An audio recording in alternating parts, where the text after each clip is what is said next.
Welcome again to the Spectator's Alternative Party Conference. I'm Kate Andrews, economics correspondent, and today we're going to be discussing rebuilding Britain, how we merge the green agenda with our recovery from COVID-19. This panel is kindly sponsored by Siemens. And there are a lot of questions that we have to answer. The pandemic has brought the British economy to its knees. Businesses are facing a huge amount of uncertainty. An unemployment crisis looms, and the economy is a tenth smaller still than it was at the start of the year. To tackle all of this, we're going to need bold, new ideas, not just to kickstart the economy, but also to incorporate Britain's new sustainability goals, some of which we've just recently heard about as the Prime Minister announced a 10-point plan for what he dubs a green industrial revolution. But will this be enough? And how does the UK continue to pursue its sustainability goals while also recovering quickly from this pandemic? So to discuss all of this and more, we have a fantastic panel for you. We're joined by Rachel Maclean MP, Transport Minister, Will Wilson, Chief Executive Officer of Siemens Mobility Limited, Isabel Dedring, Global Transport Leader for ERA, and Lindsay McQuaid, Chief Executive Officer for Scottish Power Renewables. So thank you to the whole panel for joining me. I'm going to start with opening remarks, just a few minutes from each of you, and then we'll get straight into questions. So Rachel, I'll start with you. And thanks a lot, Kate, and it's absolutely brilliant to be with you today, and what a great day to be doing this. So I am the Minister for Transport Decarbonisation and the Future of Transport, and I think today is a culmination of a huge amount of work that we have put into announcing this 10-point plan that the Prime Minister announced today. And as we speak, he is holding a roundtable, virtually of course, with a number of leaders from business and all sectors of the economy in how will this 10-point plan help us to build back better. And as I see it, what it's doing is setting out a green print for a green recovery, certainly for the transport system, which is the bit that I'm most closely involved in and responsible for decarbonising, which, as you will know, is one of the worst emitting sectors, and it doesn't actually show any sign of reducing its emissions at the moment. This is why we need to take bold and urgent action. I'm sure by now that you all know what's in the 10-point plan, but if I can just highlight a couple of points, if that's okay, in a minute. So we envisage this as actually mobilising £12 billion of government investment, which is a stimulus for a further private sector investment to come in. And we see that as a spur to create and support up to 250,000 highly skilled green jobs in the UK. And what's important about this is part of our uniting and levelling up agenda, because we will be able to invest and recharge areas of the country which have been left behind with some of these new technologies. And I would highlight in particular the use of hydrogen, the investment into carbon capture and storage, offshore wind, new nuclear, and of course, great investments into zero emission aviation, commercial aviation that does not harm the planet. So I'm looking forward very much to the discussion. Hope to get into some Q&A later on. And back to you again, Kate. Thanks, Rachel. Over to you, Will. Thank you for having us here. It's really, as Rachel says, a very exciting day with the announcements that came out last night. We are focused on the decarbonisation of transport, particularly around promoting public transportation and getting people out of their private vehicles. Hydrogen has to be a key factor moving forwards, along with the offshore wind generation for green energy and green power. But as we look at our transportation sector that we deal with as Siemens Mobility, around trains and around the control of the traffic within conurbations as well as road charging, it all fits together very firmly into what the government's objectives have been set out. So I think it's a really exciting time for us coming in. The levelling up agenda is clearly going to benefit from the push to decarbonisation, the push to having a transport policy that is green and one that we can actually really act upon. What we've seen for the past few years up until COVID is a lot of groundwork being put in. But I think to Rachel's point, there's nothing really totally quantifiable that you could say is making our transport industry green as we stand today. And I think this is our opportunity. And I'm hoping that last night's announcement is really the catalyst for that. So great timing. Thanks, Kate. Thanks, Will. And over to you, Lindsay. Thank you, Kate, and thanks for asking me to join you all this afternoon. As the others have said, quite an exciting day for all of us, but I think what's been really important for me as a member of the Scottish Power team is the fact that we've been on this journey for quite some time. We've been at the renewables business for decades now, if you like, and I'm keen to see us going even further. And that, I think, really underpinned by the announcements that have been made today by the PM and the exciting targets that have been announced as well. And I think for me, as the Chief Executive of the renewables business within Scottish Power, I'm really looking forward to playing my part in giving the energy and providing the energy and the projects that will go into feeding a lot of the change that's being talked about, whether that's on the transportation front or indeed the heat front when we eventually get to that as well. A bit harder to get to, but absolutely necessary. In the company that we work in, COVID-19 has affected our operation to the extent where we've had to come up with new ways of doing things, new ways of engaging with our customers, new ways of ensuring that we can continue to operate our assets and keep the lights on, and new ways of continuing to construct our projects in as safe a manner as possible. Throughout this year, we've really been working hard to make sure that we can keep doing all of that, and have commissioned our largest asset to date that will power over 600,000 homes at East Anglia 1, supported by the Contract for Difference mechanism. And it's things like that, investments like that we're looking forward to committing to over the next 10 years. We've just outlined our plan for the next 5 years, and very much it aligns with a lot of the objectives that have been talked about today. Where £10 billion is going to be invested in the UK by Iberdrola through Scottish Power, and that's going to be a key part of how we'll support the green recovery and our progress to net zero. Back in June of this year, we also published a 10-point plan. 10 seems to be the magic number. And although it was cushioned within Scottish Power's remit and our interests, again, what we've sought to do is set out a plan that's deliverable, feasible, easy steps that we can take, and something that we believe can act very much as a stimulus that Rachel's talked about for private investment coming forward to make net zero a reality as we go forward. And I think that's the important thing for me, that we need to see the partnership between the private and public sector coming together to create the right policies and frameworks to make that investment happen, so that we can achieve that greener, cleaner future that we're all after. Thanks, Lizzie. And Isabel. Thanks very much, and thanks for having me. Yeah, it's great timing, as other people have said. Well done, Kate, for getting the Prime Minister to make an announcement on the very day of this recording. So that's well done. I mean, similar to what Lindsay was saying there, we just redid our group strategy at Arup, and our entire focus now is on sustainable development. And so for us as a firm, we hugely welcome the focus that the government's bringing to this week and going forward. I guess really just two comments, having been involved in this sort of area, this arena for probably almost 2 decades now in transport.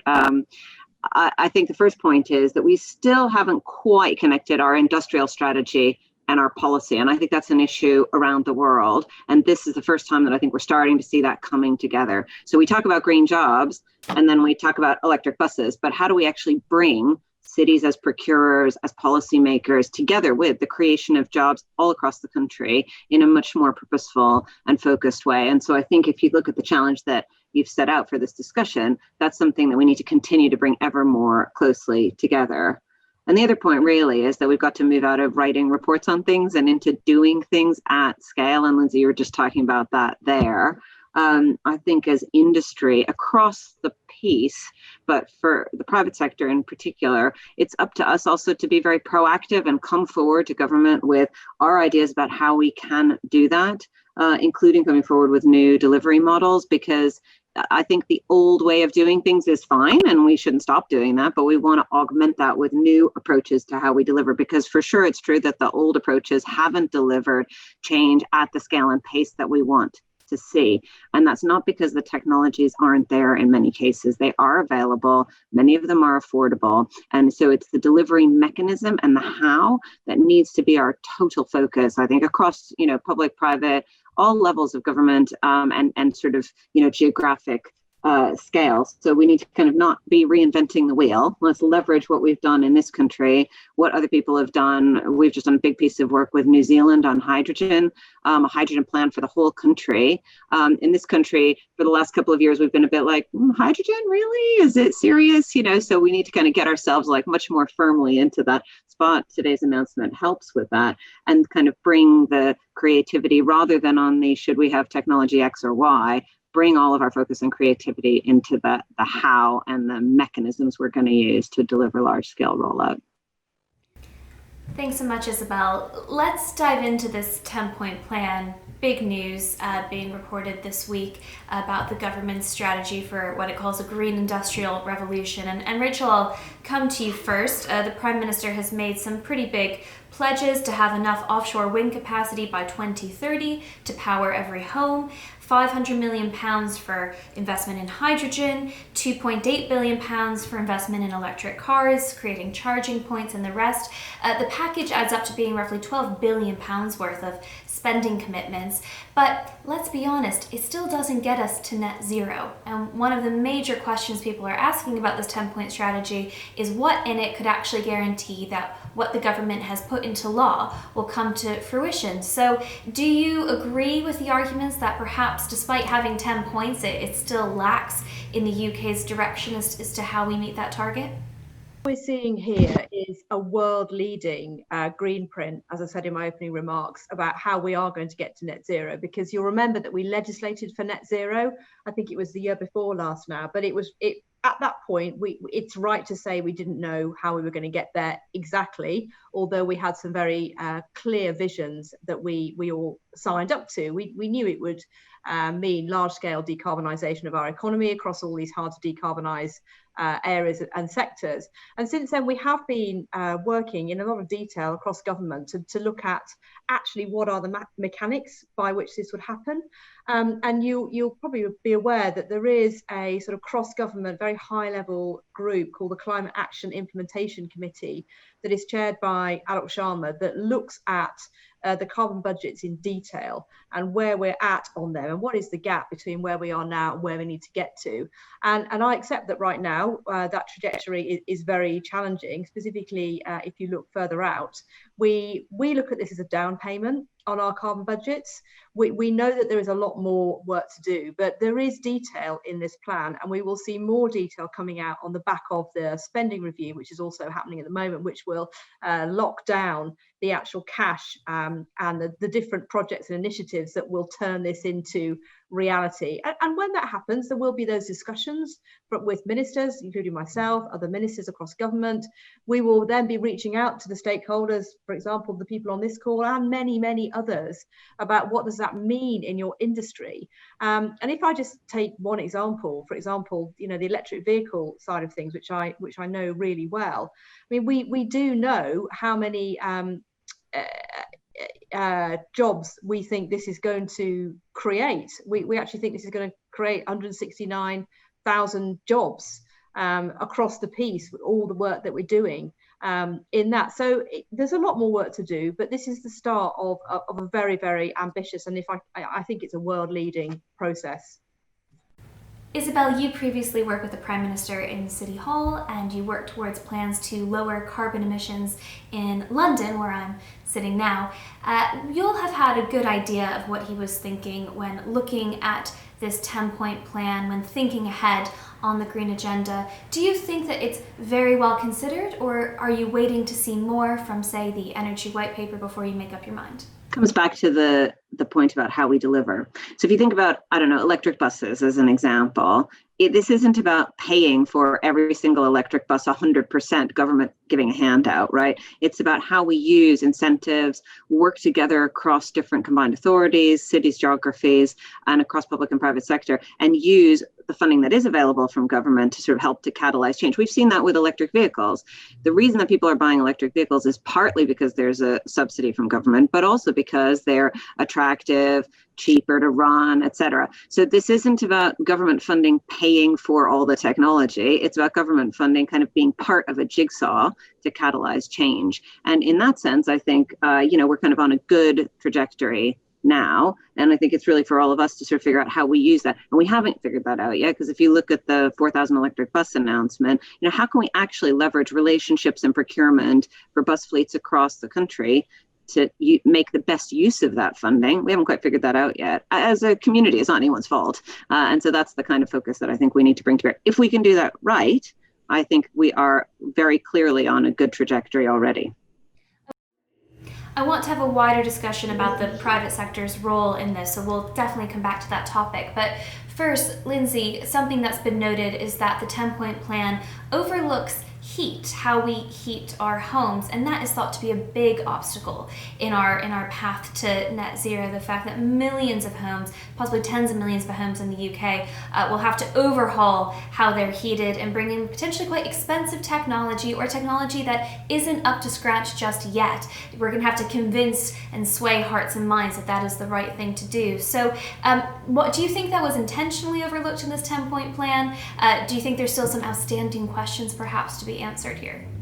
I think if we look at this and we consider the trajectory within which we need to consider net zero, dates of 2045, 2050 have been talked about.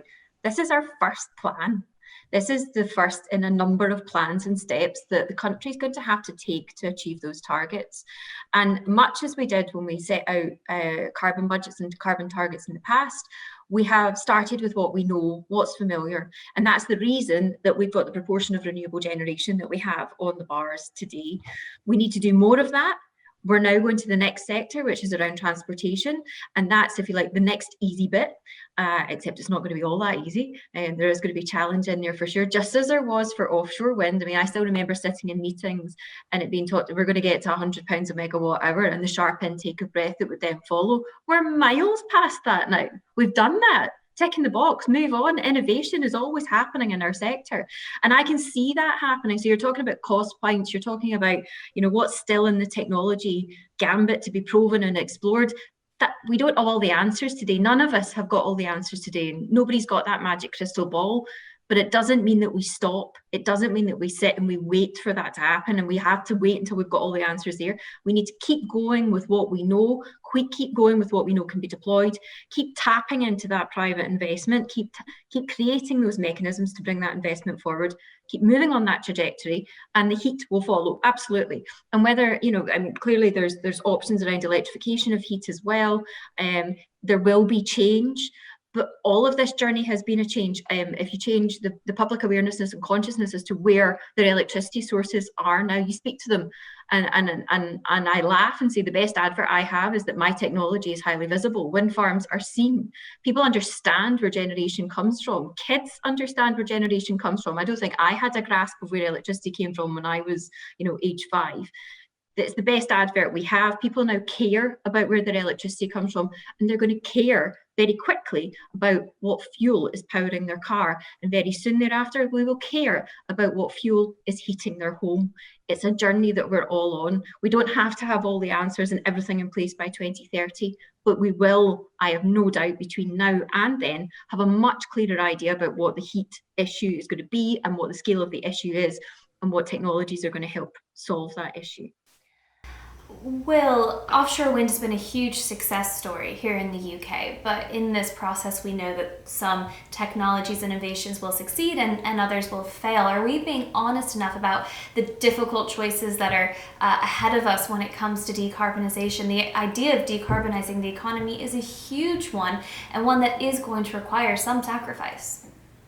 Interesting question, but I think perhaps we are slightly beating ourselves up a little bit harder than we really need to. As Lindsay was saying, we have come a long way. I mean, let's go back 15 years ago. Coal-fired power generation was absolutely critical to what we wanted. Nobody really wanted nuclear. We've redressed that. We've got offshore wind. We've got nuclear coming in. These are deemed as green. They're deemed as being safe variants moving forwards. The Committee on Climate Change has indicated that by utilizing hydrogen, whether it's in the energy industry or transportation mobility, it's the difference between the 80% that we've got today and the 100% of decarbonisation. And I think, the government declaring this agenda and then passing it back to, the various sectors that are pushing forwards for it, combined with, I assume, a good energy white paper to be released next week, hopefully. It gives us the basis. What we really need to see is the catalyst to actually allow this to happen. As Lindsay said, getting the right price for the green generated electricity seemed a huge hurdle just a number of years ago. It's exactly the same with the price of hydrogen. We need to see the green generation of hydrogen, but also then the right mechanism so that it actually can be sold competitively and bring the price down, which will then influence people into coming forwards. And I think finally, private partnership is one way of moving forward. So there's a lot of money that we as a company, we as an industry, would be very willing to invest in driving these green solutions forwards, and that mustn't be overlooked. And we've got the agenda. Now we actually need the environment whereby we can accelerate this in order to hit the 30, 35, 40, 45 or 50 target, whichever one we're actually aiming towards. Rachel, you mentioned some of the jobs that the government is hoping will be created through its green energy schemes. And I guess this starts to get to the heart of this panel today, the really big question. The government does not want to prioritize the COVID recovery or the green revolution over the other. They want to do both at the same time, and that's one of the reasons that this 10-point plan was announced today. It is in the wake of COVID-19. It is hopeful that it will be part of the recovery. How realistic do you really think it is that one won't have to take priority over the other when we consider that a lot of the economic pain still hasn't come yet? It's estimated that unemployment will peak next summer. It's not going to peak this year. More people are going to be losing their jobs. Are you or the government concerned that at some point pressure is going to come down just to get the economy moving, regardless of which way it starts moving, putting the green energy agenda aside? Okay, I think that's even more reason why we have to put rocket boosters, zero emission ones, behind this plan, precisely because of what you've said. We do need to put the power of government on an unprecedented scale, as we've seen throughout the pandemic, with the amount of taxpayers' money that we have put into protecting public health and keeping the economy going, supporting jobs and businesses. Just as we've done that throughout the pandemic, as we look forward to, God willing and touch wood and everything coming out of this eventually with the vaccines that are coming, that is when we will need to step in on an unprecedented scale to support the economy going forward, because we do not want to see people who have lost their jobs and perhaps are in industries that will, with the best will in the world, not be able to come back very soon. We don't want to see those people forgotten and left behind, which is why there's such a focus on jobs and reskilling. It does provide that hope for people that they will be able to get that retraining, that support to get into a new industry. And when they've acquired those skills, there will be work for them. And there will be work for them in the places where they live. And that is at the heart of what we're doing as a compassionate conservative government, looking at this levelling up agenda. And for me, that's what levelling up absolutely is, where the market has done so much, but it can only go so far. That's when we need to come in to provide that extra layer of security. And when we've done that, the market will then come in again because it can see that certainty. It will benefit from that multiplier effect. So I do not at all accept the fact that this is an either or. These two things are completely intertwined. And just to follow up on that point quickly, we've been told that the huge amounts of taxpayer money that have been spent this year are a one-off spend, and it's not obvious that in the coming years the Bank of England say will keep printing money if it's to fund day-to-day spending. They've been very clear that the money that they've been using to prop up the Treasury is very COVID specific. If the government does have to make hard choices, if it has to start prioritizing certain spending over other projects, is it prepared to put the green agenda at the top of that list and perhaps put other things like education or defense lower down the list in order to afford it? I think you're sort of tempting me, Kate, to go into areas which are really for the Chancellor, and of course I don't envy him those hard choices. These sort of fiscal matters are really for the Treasury. But look, if I can come back to what we're doing now, we are in the middle of a global pandemic. We have had to support. Everybody in the country pretty much has had some kind of support from the government in some shape or form, and we will continue to do that. And the mechanism by which we will do that is through the government support to some of these innovative industries, which will in turn then grow and generate and create jobs. So that is how I see it, and that is firmly at the heart of the Prime Minister's vision for this country. Lindsay, I think it's fairly safe to say that if the COVID pandemic had not hit the world as it did, that the green agenda would have been what we would have been discussing for much of this year. It probably would have dominated the political agenda. Obviously, that hasn't been the case, but this government is now trying to bring it back and prioritize it. On Rachel's comments about confidence, do you think, given everything that's happened, that businesses still feel confident in investing in these technologies? Do you think enough has been done to signal that they are the waves of the future?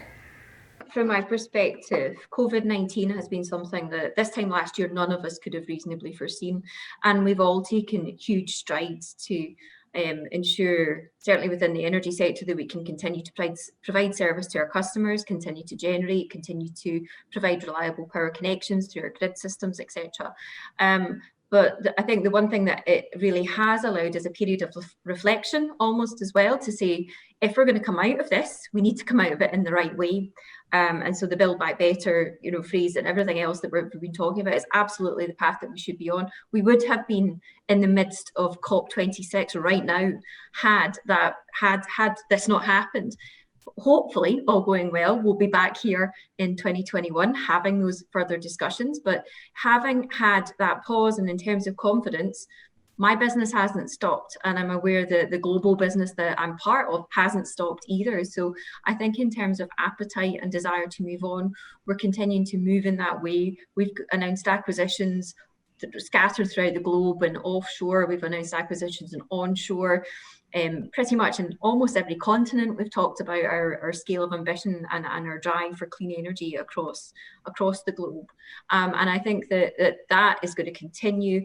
We recently held our Markets Day, where we briefed everybody about our plans for the next 5 years. That's a demonstration of our confidence. We wouldn't be out there committing and talking about our investment plans if we didn't have that confidence, because what we know we're doing is on the right path. Now, I think the responsibility we have as somebody who does this day in, day out, it's almost second nature to us. We need to ensure that we're bringing everyone else with us. We need to share that story. We need to communicate that effectively, and also talk about what the world's going to look like once that investment happens, and try and bring everyone on that journey with us. And with that will come a broader set of confidence and support for the plans that are being announced by not just us, but by everyone else as well, and commitment will follow. Will, do you at Siemens echo Lindsay's confidence? And thinking forward to next year, when COP26 hopefully does take place in Glasgow in November, is it realistic to think that we'll be in a position to solely focus on green energy? It looks like going into 21, with updates about the vaccine, comments that we may still be social distancing well through the year, that the green agenda really will be back at the top of the list. The green agenda has to be at the top of the list because, in the short term, it is an economic stimulus. It can be used for levelling up. As Rachel pointed out, it doesn't matter where people are actually creating jobs, in which areas, provided it's towards the green agenda. But I think one of the things we've got to think about, and perhaps again we should just look backwards. Lindsay would be very familiar with the offshore wind generation market. And if we go back to where that started, government undertook to fund one or two key projects. And I think that this is what we've got to repeat in order to move forwards. And once those key projects were up and running, we had the concept, we proved the concept, we proved the distribution. All of a sudden, the industry absolutely boomed to what we see today, with the biggest offshore wind farms that we have anywhere in the world, here in the shores of the United Kingdom. And I don't see any reason why we can't do the same with the other elements of this green agenda. particularly around hydrogen, where we are world leaders in some of the hydrogen technologies. We have already, if you take a city like Aberdeen, got trials underway. So we just need to really get that catalyst for the distribution, get the private sector willing to actually invest in what is required in order to meet, what the government's objective is, but also what the UK needs in order to become carbon neutral moving forward. So I think we've got huge opportunity here. I think it's totally possible. And I think we're 3/4 of the way in having the right framework for us to actually springboard forwards, as we have done in other sectors already.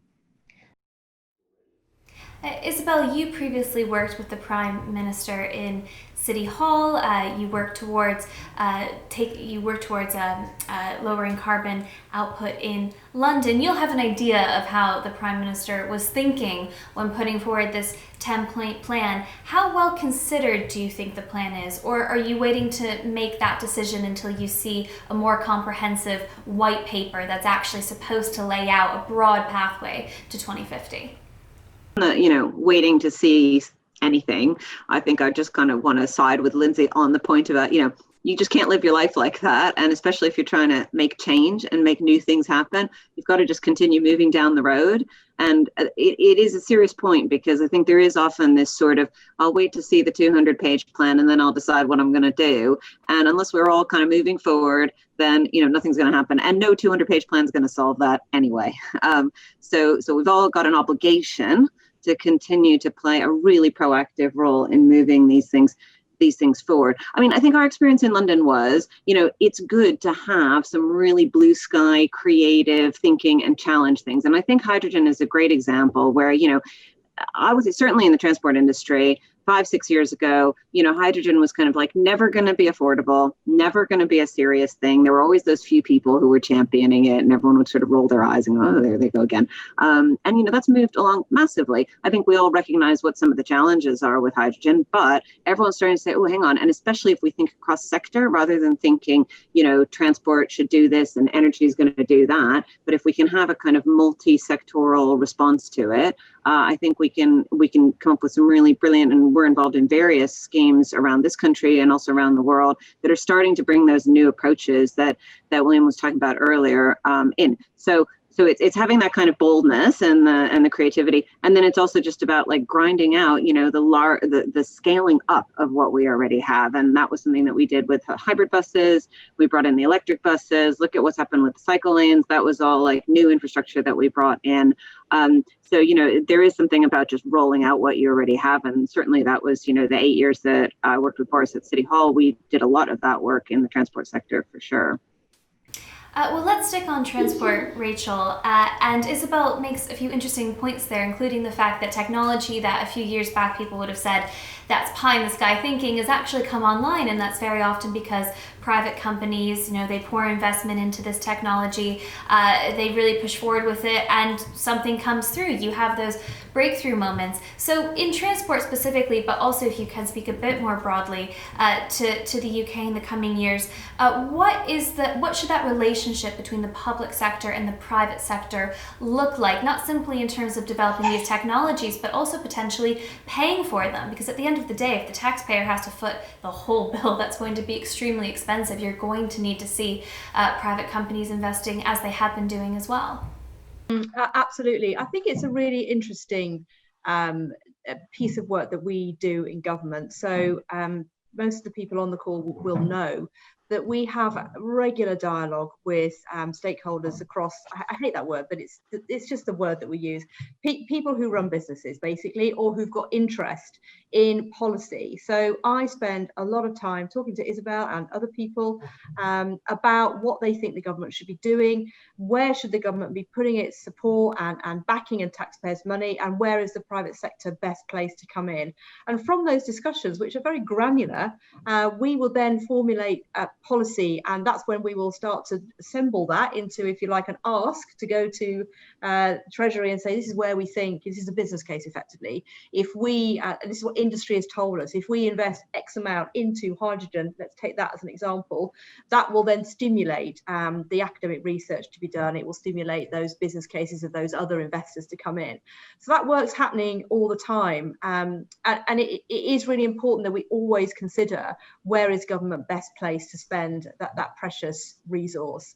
I think one area where we ought to focus, and we do focus very much, is on the R&D side, because we know that if we can invest in those very sort of emerging technologies that are not commercialized at the moment, and perhaps a long way from that, and actually many of those will fail, but it is still right that we take the view that very early stage innovation, out of even just one of those, out of a basket of 100 perhaps ideas, one of those could be a real game changer in something like green hydrogen or battery technology, for example, just to take two. There are many more, and that is, I think, that R&D approach, that backing those innovators and those really small businesses who have got the best minds in the world often, especially in the UK. We've got a fantastically exciting scene there. That is, I think, how we'll take this forward. It really is a partnership, and it's really exciting to be involved in it. Will, there's been talk in the past about industry's responsibility to make the planet greener, much more recently their responsibility to help us get to net zero, but now there's increasing talk about industry's responsibility in recovering from the COVID crisis. How do you see the role of business in this recovery, and to what extent should that burden be on businesses' shoulders as the government's, as much as the government's, less than? How do you see that? Being a major employer and also being an industry leader that develops technology, we can't change our strategy because of COVID. COVID undoubtedly has had a major effect on what we're doing, but our strategy was set over a number of years. Our R&D cycle takes 10 years to develop new products, longer in certain areas, particularly if it's sort of the generation of hydrogen and in a transportable form using ammonia, which is one of our real developments going on at the moment, combined with the development of offshore wind farms and all the turbines that we've done with Siemens Gamesa. These are really long-term strategies. So I view COVID, undoubtedly, we have to support Britain. We have to support the people in the levelling up. We have to make sure that we create an even balance in order to get the economy kick-started. But in terms of my view of where my company is going and where the industry is going, it's unchanged. It's going to take far more than the last 3 months where we've actually come to understand what COVID means to us to make us change from the tactics we've got. We've been talking about decarbonisation for a very long time. We've had the target of 2050 for a number of years now. We've had extra targets of 45 and 40 put in place for transportation, the Scottish being even more aggressive. And those still remain. The expectation is still that we will deliver those. I think in 3 or 4 years' time, we'll look back and COVID would be a nasty blot on, in the past, but we will be back concentrating on, what is really going to help society in the longer term. And, the advent of a vaccine in such a short space of time, I think sort of is an illustration of how the industry, particularly the medical industry, has reacted. And that will be the catalyst to getting us back to where we were before. Isabel, I'll ask you to follow up on that. To what extent is industry responsible, not just for making this planet greener, but also for recovering from the COVID crisis? It depends on who we are. You can kind of lump all of the private sector into one category. We're all very different, and this calls one example of that. I think for us, the role that we're obviously we're designing buildings, we're designing infrastructure, so we have a role there. But that'll be very different from Lindsay's role, William's role, et cetera. And as employers, we have a responsibility. We employ 16,000 people worldwide.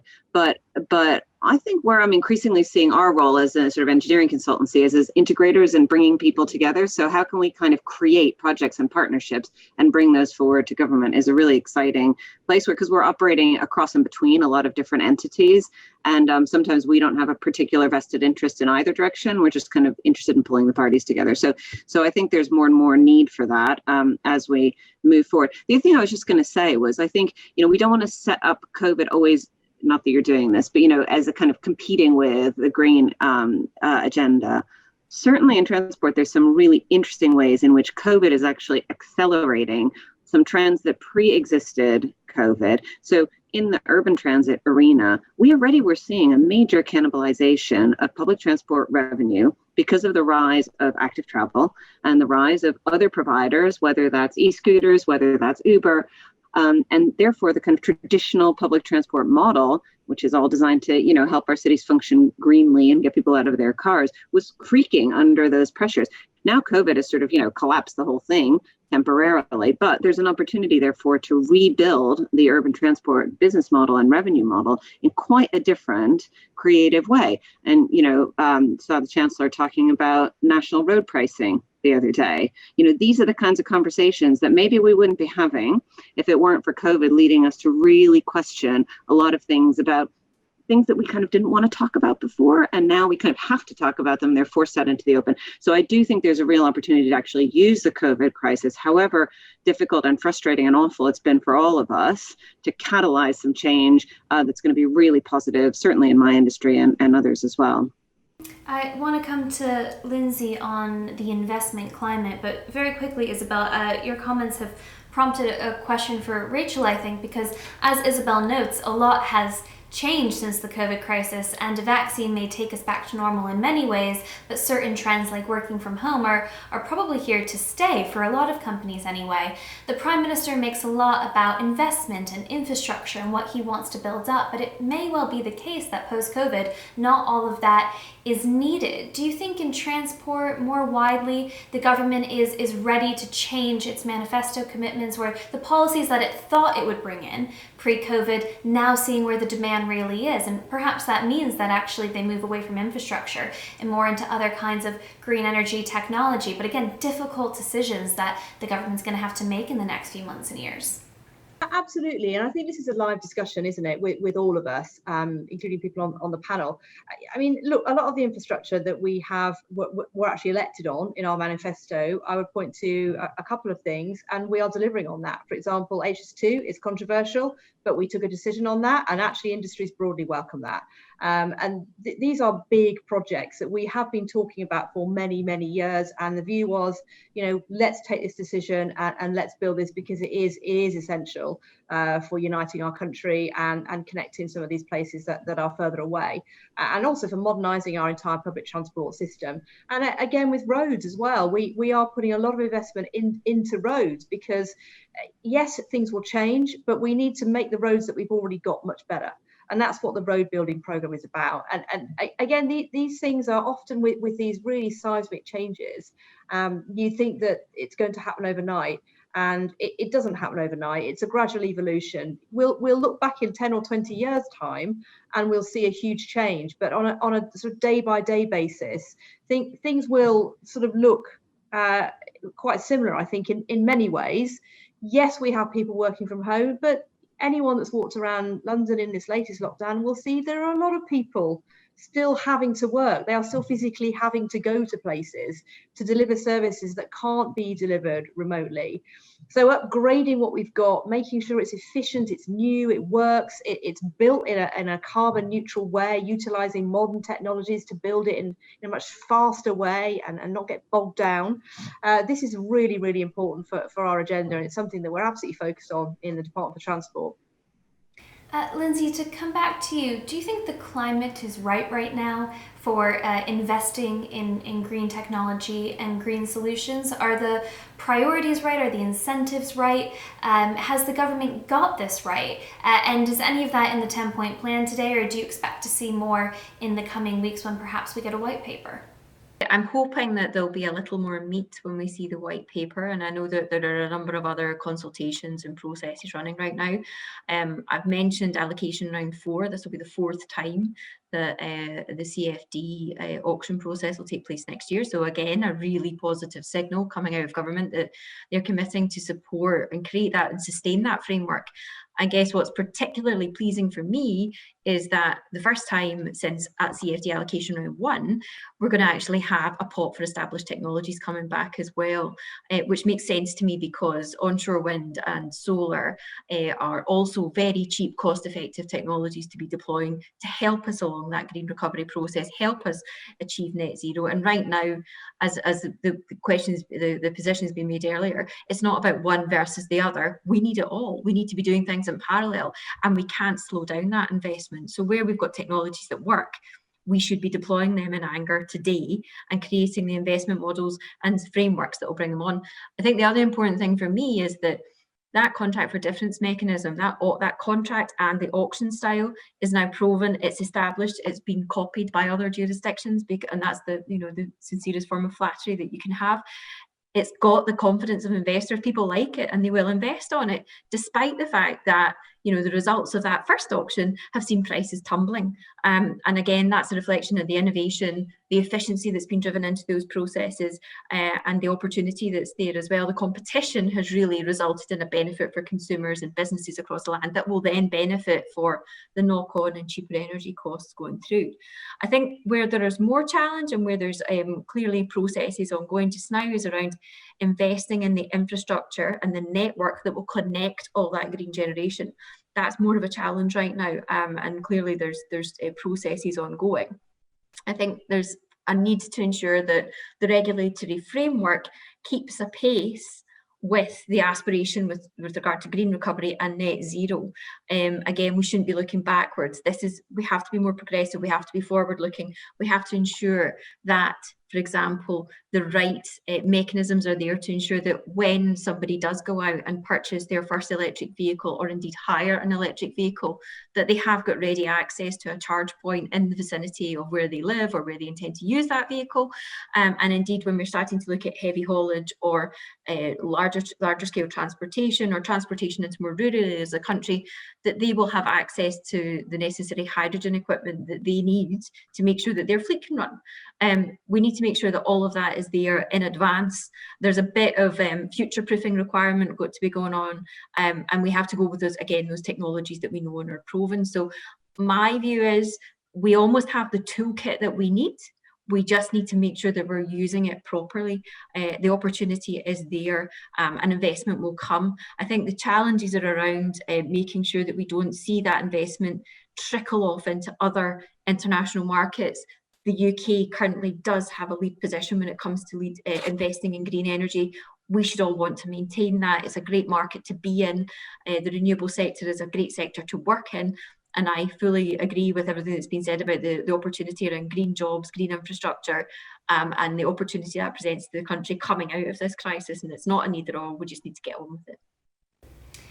The last question I'll pose before I get final remarks from all of you, and starting with you, Rachel, is what do you think is still the biggest barrier that the UK faces to implementing much of this green agenda that has been announced? Many have noted that the government has failed to reach this year's emission targets. If it continues to fail to do so, then 2050 is going to be kicked way down the road. So what do you think the biggest barrier still is? And then I'll go around the panel and ask everyone.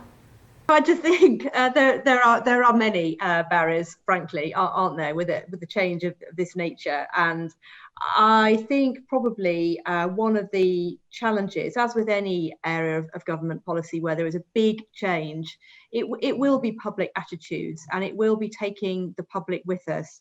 My sense is that industry are pretty much with us, despite, and you've heard that tonight, despite obviously the challenges and the want for detail and the call for working hand in glove, etc. We can provide all that.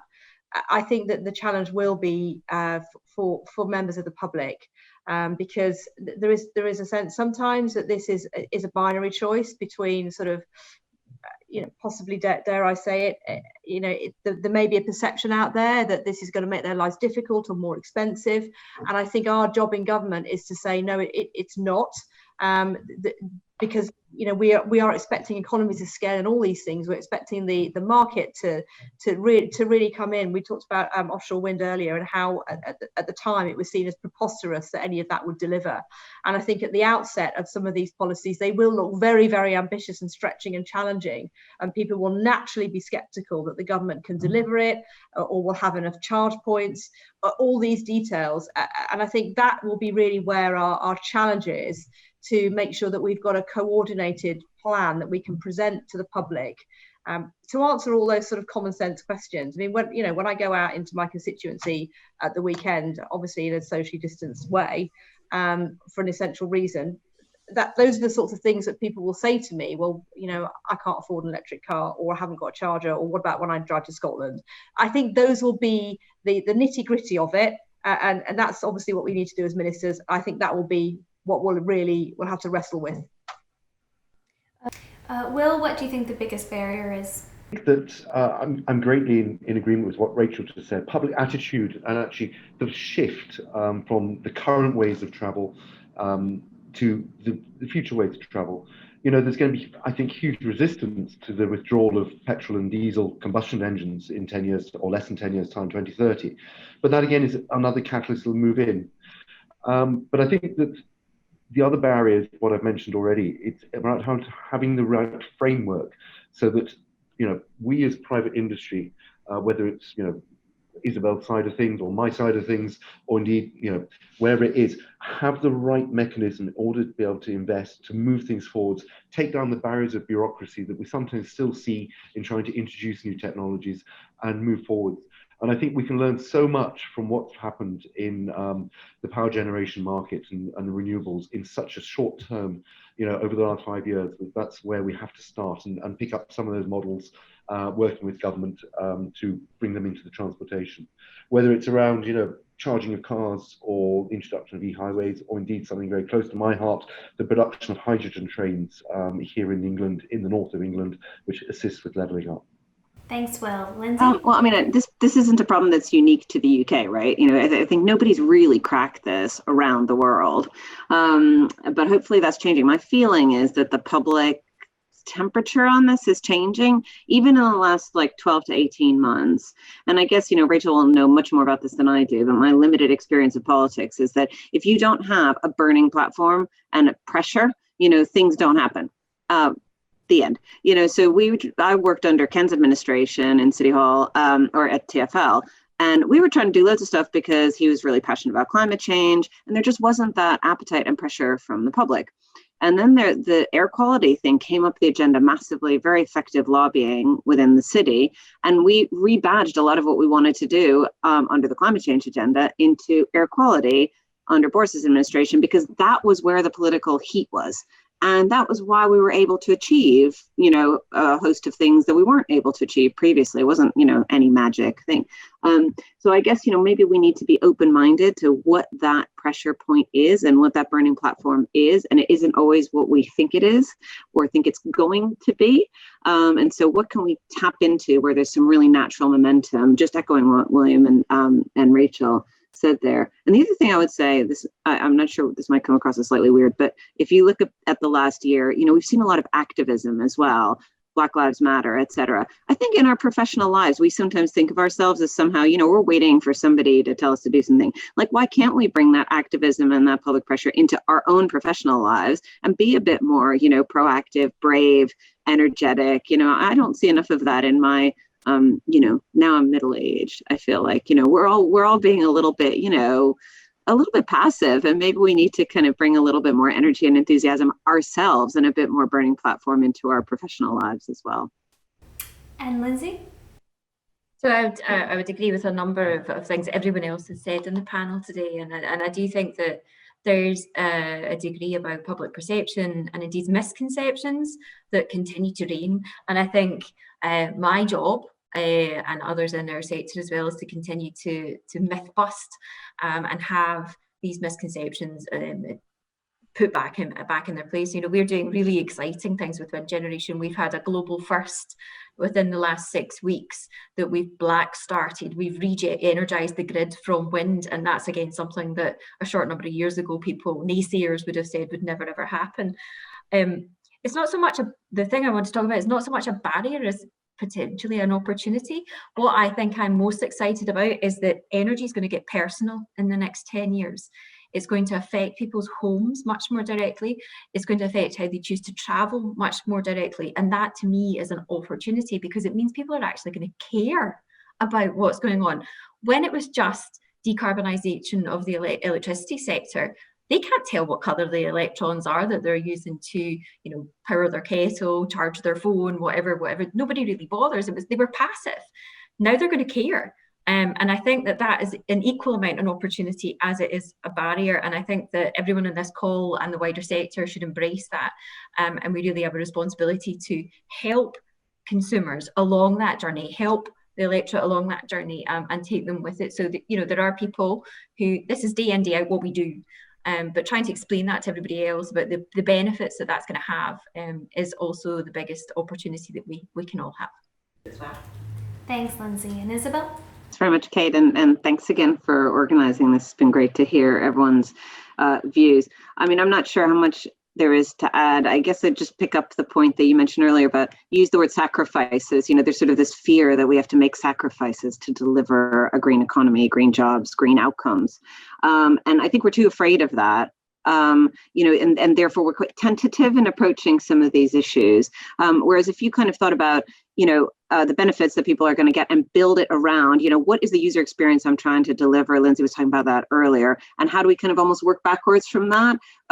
Certainly in the transport sector, we are often quite afraid of talking to our users because we're, used to being beaten up about, everything going wrong. And actually, if you start from the user and find a way that you can design something that they're going to love, even a national road pricing scheme could be designed in a way that people will be better off than they are today, like it better than what they've got today, and embrace it. And so that political fear, we need to just sort of political small p fear, we just need to overcome that and almost start from the premise of like, people are going to love this. So how do we design it in a way that people will love it and embrace it, and really bring that into the heart of our thinking? Then I think we can deliver, on all that positive energy and change that we all want to see. Thank you so much, Isabel, and thanks to our whole panel, Isabel, Lindsay, Will, and Rachel, for your fascinating contributions. Thanks again to Siemens for sponsoring this panel, and a big thanks to our audience for watching. I know you'd like to be thanking our panel in the usual way. I'll assume you're clapping at home. If you do want to watch more from Spectator TV and from Alternative Party Conference, you can do so for free on our website, tv.spectator.co.uk. Thanks again.